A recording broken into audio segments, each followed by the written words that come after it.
Hello, ladies and gentlemen. Hello, ladies and gentlemen, and welcome. And welcome to HOTFIX. Welcome, Mr. Kirioff. Welcome. Hello. Good lord. How do I find you on It's this another fantastic hotfix. day? It is another HOTFIX. In it's serious back pain, but otherwise okay. My chair is not broken, sir. It is seriously affecting my my spinal health. But apart from that, all good. Welcome to All HOTFIX, good. where you heard the phrase spinal health. You will not hear that again today, I can guarantee that. Or even probably for the rest of your life. Well, no, you might hear it in your life because you'll go to the doctors because you're all Probably goddamn. bloody read it all over Twitter as a quote. Oh, we're back. Just what happens to everything else you say at the moment. Hey, before we start, I've got somebody to show you, Mr. Kirioff, and internet. Oh lord. Goes No, by I've the name got- goes by the name of Chunks McGee. Let's let's let the animals take the HOTFIX, bloke. Get your animal on the go. Come here, McGee. Yeah, there we Come here, Sky. I don't want to mess the camera Come up here. too much, but Come here. Come here. Come here. I don't think mine wants anything to do with it, bloke. I don't Force think it. she wants anything to do with it. Just force it. This one's asleep though. Oh my god. Yeah, I'm gonna. I think I'm gonna leave her to it, son. Leave her to it. You never know. She might not interrupt the entire thing by clattering about in the background if I leave her. Well, Chunks McGee is just that is actually its name as well. Well, its name's Sky. It's not my dog. It's my sister's, but I look after it every now and again. But it responds to McGee and also Chunks McGee, and it's I don't know what it's doing. Get off the mic. It's totally bothered. Here it is. Look. Here it is. Look. There you go. Stand up, Sky. Good girl. Hello. She looks like an old lady. What is With it? a perm as well. Cause of Yeah, the yeah, ears. massive ears. You good girl, Sky. Hey, anyway, we've got to do HOTFIX, Sky, and you can stay here if you like. There you go. So, the topic of no, you're going away. Goodbye, McGee. Go down there and lie where you're like. Ow, nails. Oh no, she kind of wants to sit on me. What the? But you're not even on. No. Right, Sky, come on, It's down. gone wrong. When I call her Sky, it's serious, ladies and gentlemen. It's serious. That's it. Good girl. Good girl. Go to sleep. That's it. Good girl. Right, she's gone. She goes under my desk and just sleep, but whatever. So today's HOTFIX, Mr. Kirioff, is it's in relation to Mountain, Mr. Kirioff, which I believe you're quite familiar with, and it's also I've played a lot of Mountain. you say played. You say played. Yeah, well, So, I walked well- the dog, but That was an amazing video, by the way. It gave me memories of the train simulator video, which was beautiful. So, yeah, like, what I'm thinking is, for a very long time, this has really annoyed me. This whole idea of I've spoke about it on Twitter, kind of like people producing games that are purely bait. Okay, now people do this for YouTube. Okay, so jump scare games and all that crap. You know, spam them like Goat Simulator. Goats. Oh, sorry, kick the dog in the air. Simulator is very much like that is bait for YouTube. You know your PewDiePie's, everybody else is going to get on it. Surgeon Simulator, same thing. You know they're going to be all over it. And it's like a massive load of advertisers. You're going to sell a lot of games. But I think there's another layer to this bait, Mr. Kirioff, and that's Critic there bait. absolutely is. This is the idea of games that are produced for critics. Okay, these so-called, or in often a lot of cases, self-proclaimed like highbrow critics of games who are bored of the same like Assassin's Creed game, of the same Call of Duty game, of the same. Which I don't blame them. They are shit, I And was they going are. to say, in that respect, Yeah. we're not going to sit here and be No, like, no. oh, how dare they? Because in fairness, in that respect, I mean, Assassin's Creed, Call of Duty, Battlefield, death. let's be honest, Yeah. what is new about any of those? Nothing. It's And going they- to get a bit grating. Well, yeah, it has to, and they're forced to report on that. So what's been happening is when, like, I think clever people who are responsible for games like Dear Esther, Mountain, and I'm going to put Brothers: A Tale of Two Sons into this as well. I was going to put Gone Home into it as well. Yeah, Gone Home is one as well. There are other examples, but like I only wanted to cite the ones I've actually played. So, like these critics, like I just said, are bored of the same old game, right? If something new comes along, they sort of relish the fact that they can actually write a piece on it. It's like, oh yeah, this is different, let's write something on it. I've seen people writing stuff on Mountain saying it is a good game. This is like, oh, it's pushing the boundaries, it's doing this, it's doing that. Mountain is not a game, right? In Mountain, what you do is you sit there and you watch a simulation of a mountain play out where various human objects appear on the mountain. That is it. There are no controls beyond you can move the camera, right? Now, I just want to direct you to the Oxford Dictionary definition. This is Oxford. They invented the language. The proper one. Yeah. And they say... Oxford invented language, so don't argue with the Oxford Dictionary. They say, a game, a form of competitive activity or sport played according to rules. Now, I submit to you, where is the competitive nature of Mountain? Yeah. Yeah. Where are the rules? So, The rules game aren't like is interactive, yeah? Yeah. A video game, let's talk about video, well, any game, but a video game is interactive. It has like a goal. Okay, sometimes the goal can be different because you can get like these sandbox style, style games like EVE Online. I guess DayZ could be banded into that. Elite Dangerous, I guess, all of that, where you can make your own end game. But there is an end game kind of point to the game, sort of thing, a victory state kind of thing. Mountain doesn't have this, right? Now, some of the other examples I will get onto, like Brothers: A Tale of Two Sons or whatever, they do, right? But the point of this hotfix is I strongly believe, and it absolutely pisses me off, when I see these games, like Gone Home is a good example of this, Kiri, because that was given loads of Game of the Year awards.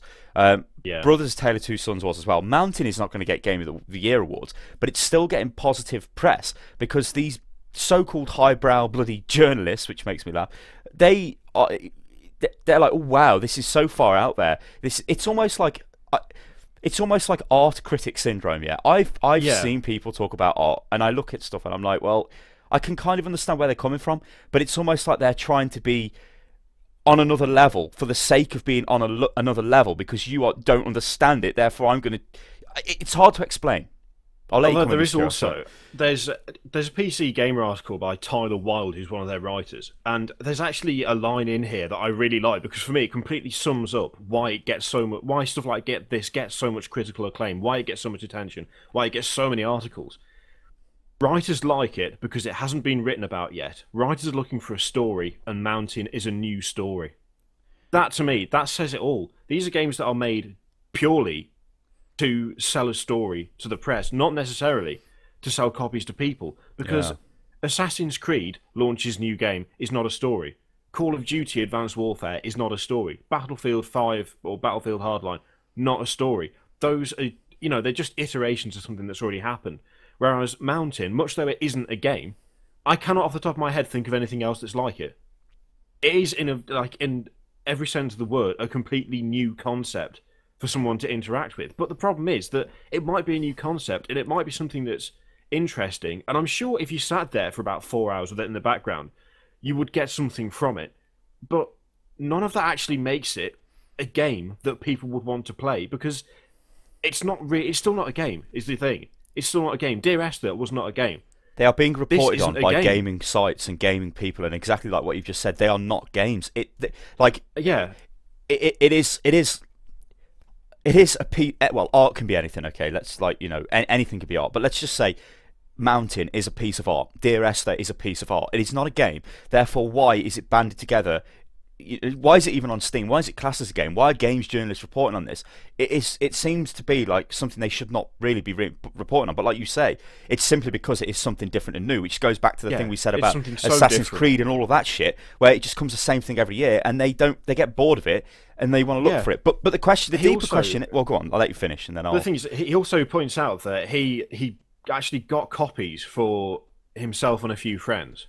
And they've been comparing stuff on what's happened to their Mountain. Now, that to me sounds a bit... on the face of it, it's like, wait, what? Which is, why would you do that? But then again, if his job is to sit there and look at the latest Assassin's Creed, look at the latest Battlefield, look at the latest Call of Duty, and his mates are presumably in the same industry, say, just for instance, just an example, they are all going to be sitting there like, yeah, what do you think of Assassin's Creed? Yeah, it was the same as the last Assassin's Creed. And that's going to be the entire conversation. So it's almost like the problem with having something successful and something that's really taken off, and a game that is, critically acclaimed at first and then receives iteration upon iteration, is that the very people who are paid to write about these games, review them and talk about them, are sick of writing about them, talking about them and reviewing them because they don't get anything new. So something like this comes up and it's like, well, what the hell is this? I don't really understand what this is. I'll mess around with it. Oh, it's interesting. It's different, and that's the key. It's the fact that it's different, but it still ain't a game, which is the issue that everyone else is having, because the critics are going, "This is nothing like what I have to do for the rest of the day job," and everyone else is going, "This is nothing like the games I like to play when I relax," because it's two different. It's two completely different ways of looking at games. It kind is of being mashed together by one thing that is not a game in itself. So why do I have an issue with it? Why do I have an issue? Why do I have an issue with the fact that this idea of game bait, whether it's for critics, YouTubers, or whatever, I've got an issue with it because I think it's like clear exploitation by people who are, like, using the YouTube thing as an example. We know that if we come up with a stupid game, right, based on something which is internet famous, right, like, random horror game, whatever, or stupid, whatever the latest fad is on the internet at the time. If you make a game about that, okay, simulators with a fad. So let's make an outrageous simulator about surgery, or about bloody goats. That's what happened. They know this is going to get massive traction on YouTube, so they're going to make a lot of money. I don't know how much money The Mountain has made, but I do know that websites giving it actual coverage. I know we made a video on it, but we made a video to take the piss out of it and show you it is not a game. We did not make a fucking thing go, oh yeah, we really enjoy the way The Mountain renders and all of this crap. No. But there is a lot of that going around. There was this with Dear Esther, and stuff like that. But I want to, and that's what annoys me, because I see it as it is a clinical, deliberate decision has been made by these people to make that game and claim it's a game and put it out there, because like you have just said, Mr. Kiwi, they know, maybe they've worked as journalists in the past or whatever, they know that those people are sick to death of all the crap, and rightfully so they should be. But like I don't agree when I see things like, oh, this is new, this is pushing the boundaries and stuff, because like to me they're not games, they're not pushing any boundaries. I'm just like, this is not even in the right category. That's something it's weird.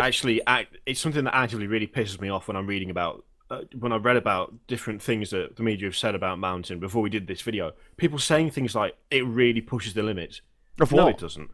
Yeah. It doesn't push the limits of anything. If anything, it pushes the limits of what's acceptable for a game, because a game with no controls, where you have absolutely no influence over what's going on, isn't a game. I mean, the other thing as well is that there's no category for this stuff. He even says, Tyler Wilde again, he says in this article, there is no category for this game. And he's right, there isn't, because it's not a game. Yeah. But at the same time, if people want to sell stuff like this on Steam, I don't have an issue with it, to be honest. I just don't think it should be labelled as something that it's not, Are these they're just like visual novels, I guess? Kind of. I would, well, a novel would be a story. It sounds horribly pretentious, but the only way I can possibly describe stuff like this is that it's like an interactive experience, isn't it? It's not something that you directly control. It's not something that you directly have an influence over. It's not. There's no rules. There's no. It's not really objective. interactive. It's then, something. Is it? It is. Well, but it's still like it is something. It's just something that you experience. Yeah, that's a better way. It's an artistic experience. That's what it is. But it's like nothing. Yeah. If you put something in a category like that on Steam, no bugger would buy it, because it'd be like an artistic experience. Pardon, what? You just wouldn't do it. It'd be like. But in a way, it's kind of. Let's just move on a second to Brothers: A Tale of Two Sons, because this has been a game which has annoyed me for a while, and I have made videos on this. I made videos at the time, and I was like, this is not Game of the Year, but I know it's going to get multiple Game of the Years, and what do you know, it did, right? You get a load of people who claim that they're bloody highbrow games critics, saying it's the best game they've ever played, they never play anything better, and all this shit, and I'm like, but listen, right, let me tell you what. I thought it was a decent game. I didn't think it was a bad game, right? It was just you needed twin sticks, right? And so I use an Xbox controller for this. One stick controlled, like an analog stick, controlled the brother, one brother, and one controlled the other one. So the younger and the older brother, yeah.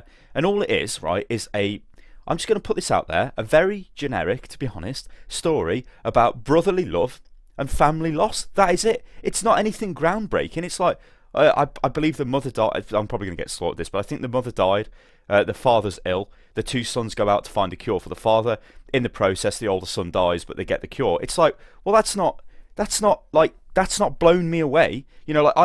Throughout that game, as I was playing it, I just kept thinking to myself, well, I'm terrible for kind of predicting what's going to happen in a game, so that kind of ruined it for me. So there's probably people watching this thinking, well, Stein, you never took the message out of the game. But the game, it's not a game. Like, to me, Like, I guess this comes back to what the hell is game of the year, or what makes a good game. Like I know if I sat there, right, on YouTube and I made a video and said this game's fucking amazing, everybody would back me up to the hill and it would be great. And that would be the easy way out, and I could have done it, but I didn't. Instead, I went in and said, I don't think this game is that good, but I can understand why people are going to do it, and this is the reasons why they're going to do it, and say it's that good. And, you know, the video did alright. It wouldn't do amazing. You know, I had people saying, well, I don't think you understand what's going on, Sly. But that's the thing. I do understand what's going on.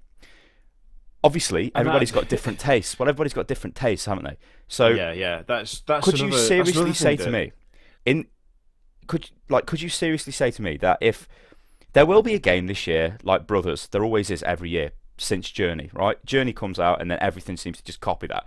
There'll be something like that. Maybe there's already been something like that at the moment.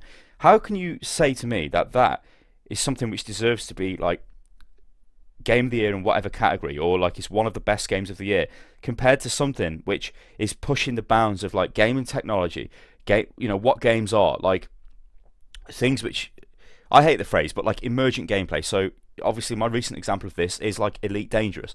I'd imagine Star Citizen's going to take this to a much greater level. But with Elite, you are in a galaxy which is the galaxy, basically. You can go anywhere you like. You can do whatever the hell you like. You know, it's pushing technology. It's pushing, you know, network technology. It's pushing. I just I lose it, ladies and gentlemen. I mean, hopefully you can like relate to what I'm trying to say here, because I have to stop myself from going into a fucking rage, because I think there's a load of pretentious fucking pricks out there who just like to sit there and go, oh yes, I think this is a good game, because it's the fucking done thing to do, and they know that they're going to be successful as a result of it, and it makes me angry. And the thing is as well, that a lot of the stuff where people say, oh, it's pushing the boundaries of storytelling, it's actually not. It's a very linear way of these people even story. read It's a very fucking linear books? way of showing it. Oh. But the thing is, something that kind of got to me is, like, for me, Brothers got, like, massive press and massive approval, and I was like, oh my god, this is the best thing I've ever played. I wasn't really all that bothered at all by it. I didn't think it was, you know, I didn't think the plot of the storyline was delivered in any particularly spectacular way. And then I played, you know, relatively recently, I played Transistor, where the entire story is unlocked as you go, and there's multiple ways of finding out stuff. It's like the further you go into the game, the more you unlock in terms of abilities, the more stuff you try out, the different ways you attempt to build your character for combat. You unlock more and more story, and you get this huge, like, backstory, complete with everyone involved in the plot. You have all their backstory and all their back information, but it's unlocked through various, like, plugging in of abilities into your character. Yeah, you know that, what? To me, I've not seen that before, and I was like, that's pretty fucking good. I like that. You know no what? one said anything about it. It's like, are you fucking kidding me? That's a really good example, because that's Supergiant Games, isn't it? Bastion. Yeah. Bastion, game of the year, game of the year. Why? Where was the praise for that? Where was the praise for that? Transistor is a better game than Bastion. Take that. Yeah. It is a better game than Bastion. It is a better game. The storytelling's better. The combat's better. But for some reason, why did Bastion it's the second game. But I don't think it's that. I think number one, the narrator on Bastion, yeah, and the fact it's a cutie little kid with a little bandage on his arm, trying to save the world, basically. Well, I think Bastion's a good game. Yeah, don't get me wrong, but yeah, it is. That is a very good example. As Transistor. Transistor is a better game, but it's just been completely like ignored, essentially, because it's like it hasn't got this cutesy bloody bullshit story. It's like it just makes me angry, Mr. Kirioff. And the thing as well is that it's all very well, like, people probably sit there and go, oh, well, you don't appreciate the aesthetic, you don't appreciate this, you don't appreciate that. There's a difference between appreciating something and wanting something to be what it claims to be. Like, I mean, Brothers had... Go on. If I'd loaded up Mountain, knowing what it was, knowing Mountain. That it's just like, just as a... If someone said to me, have you seen this? It's kind of interesting, but it's just like, just run it in the background, just look at it occasionally. Then I probably would have loaded it up, and I probably would have left it in the background, and probably would have looked at it occasionally and gone, you know, this is quite a good idea, you know, it's quite a neat idea. I wouldn't have gone in thinking, where the fuck are the controls? What's going on? Why can't I do anything?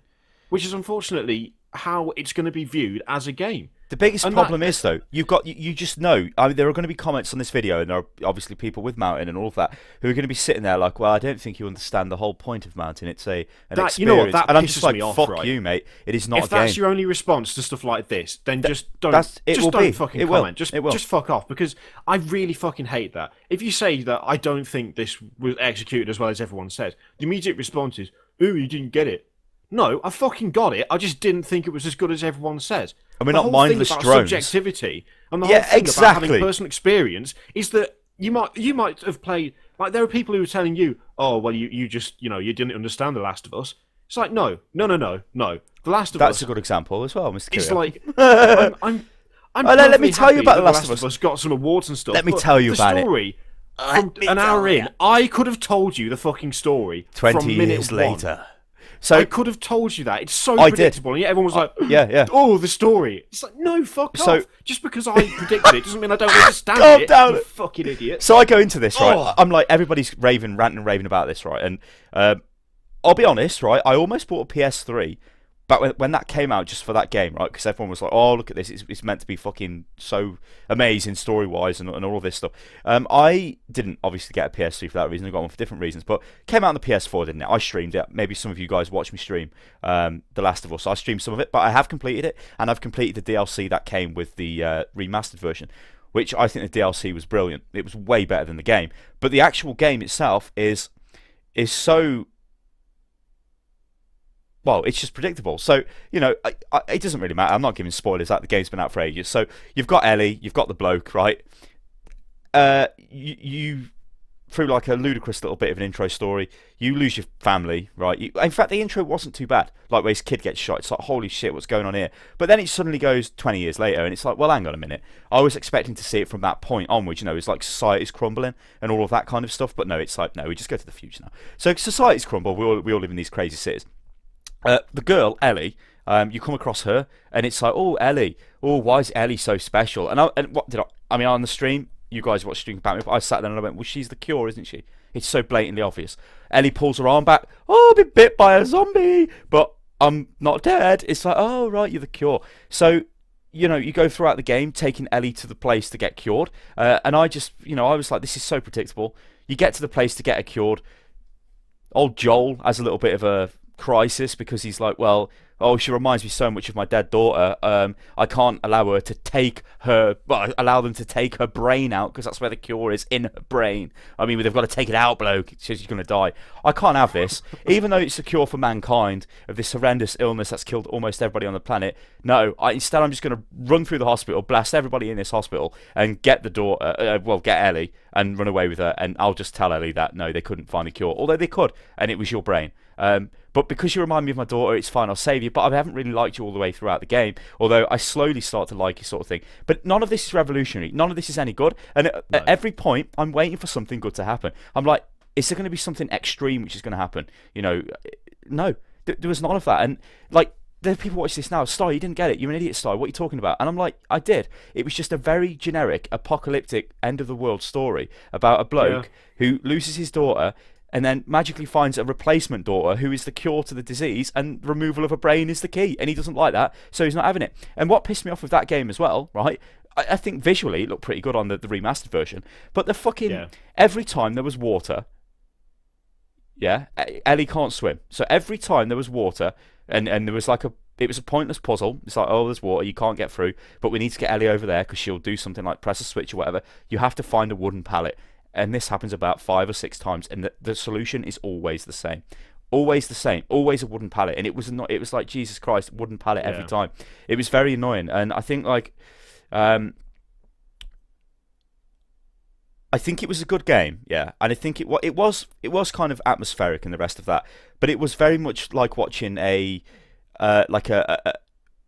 cheap horror B-movie kind of thing, like on apocalyptic survival, but you were actually taking part in it. Now, don't get me wrong, the way the game worked, the mechanics were pretty well done. Like, so, the cover mechanic I thought worked great, and all the rest of the stuff, and it did feel good. Like, it felt like a good game, but it was not the best story I've ever experienced in my life ever, and it's blown me away to levels of, like, I cannot possibly believe how amazing this game is. Yeah, everybody's on it, and everybody's like, it's the best game ever. Holy shit, this is amazing. Good lord. And it's like, fucking game of the year, boom, boom. And I'm just like, it ain't that good. It ain't that good. What's going on? Is this because the industry is so slammed with fucking the same Call of Duty, the same Assassin's Creed, the same whatever, that whenever anything is just a little bit different from a major publisher, it's game of the fucking year? It's crazy. I'm genuinely starting to wonder this. If basically the entire thing behind stuff like Mountain, like Dear Esther, behind things like the storyline of The Last of Us, I mean, but the thing that, again, what confuses me is, like, again, I'd argue that Transistor did a story better than most of the games that have been released this year, but it just didn't get the attention it deserved for it.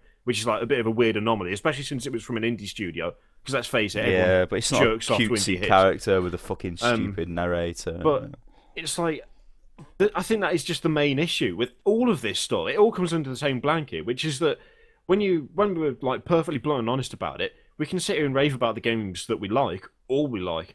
But even as someone who's a fan of the Assassin's Creed series, it's so fucking derivative of itself now. It's just unbelievable. I mean, you are essentially just paying to increase the story.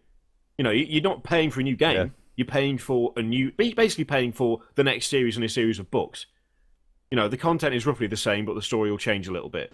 And while I'm okay with that, I can also understand why, frankly, people are getting fucking sick of it. And so they'll sit there and they'll hold up stuff like The Last of Us and say, look at the story, because the story isn't about fucking assassins jumping off cathedrals into bales of hay, or fucking soldiers going into space and assaulting a Russian satellite, or whatever rubbish bullshit Battlefield Hardline comes up with. God knows what the story for that will be. Probably something absolutely pathetic. Millions of criminals. Millions of criminals storm Los Angeles or something. I can see why people latch onto it, but at the same time, can we not have like a bit of temperance, a bit of awareness when we're looking at this stuff? Okay, mountain is an interesting concept. It's not a game, and it does not deserve for people to be absolutely like jizzing all over the screen about it as they are.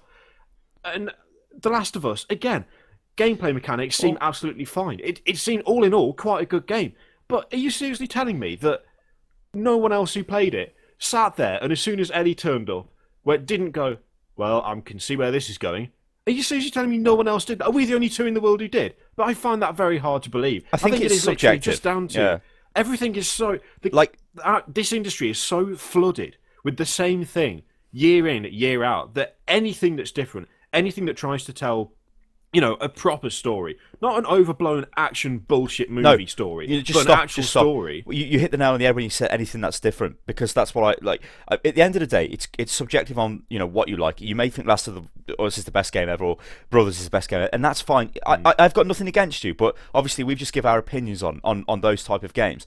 But I do think this just comes down to what is different, and it's like, this is a game where there's just a mountain and we get to watch it. Ooh, what kind of like... And then you start getting... I'm going to call this the English literature syndrome from fucking high school, where you are forced to read into Shakespeare's bullshit and write paragraphs and pages, books on like the smallest little thing, trying to work out what he's trying to imply with his crazed, mashed up mental English. And it's like, I bet you the guy just wrote the thing and that was it. But no, we're gonna have to write lines after, oh yes, well I think it means this means this, but that of course can mean this and then mean that as well. Ooh, that's just crazy. That's crazy. But that's what I think you get, these people who do that type of thing with Mountain and stuff like that. And I am just like, no, what they, you know, but fair play to them if they want to do that.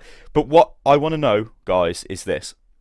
Do you think there are games specifically designed to bait out certain, let's say, advertisers, whether that be YouTubers, that be games critics? Obviously, the main bulk of this discussion has been on game critics and these type of like supposed highbrow, super hyper intellectual games, which are meant to provoke an emotional really response. But they don't really. It's like if these people actually lived in the real world recently, these things happen. It's not like, especially with brothers, it's not really, oh no, the dad's died, good God, the brother's dead. Well, this happens. It's not like some, you know, I don't know, I just never found them as revolutionary. Maybe you did. Maybe because I don't have a brother and he's not dead, then it didn't affect me. Well, I guess he is dead because he was never born. Oh, I should mourn the loss of my imaginary brother. But, you know, like, so I don't know, there's a lot of different factors, but I want to know, guys, if you do think this is a thing going on, and maybe give us some examples of games. And have you got any last words, Mr. Kirill? Yeah. Well, my God. I'd say really the only thing that I really want to change with all of this is that just try and have like some sense of proportion when dealing with this kind of thing, because there will be people in the comments who are like, you just didn't understand it to most of what we said. They will. But just try and understand that it's not like an innate hatred for this kind of thing.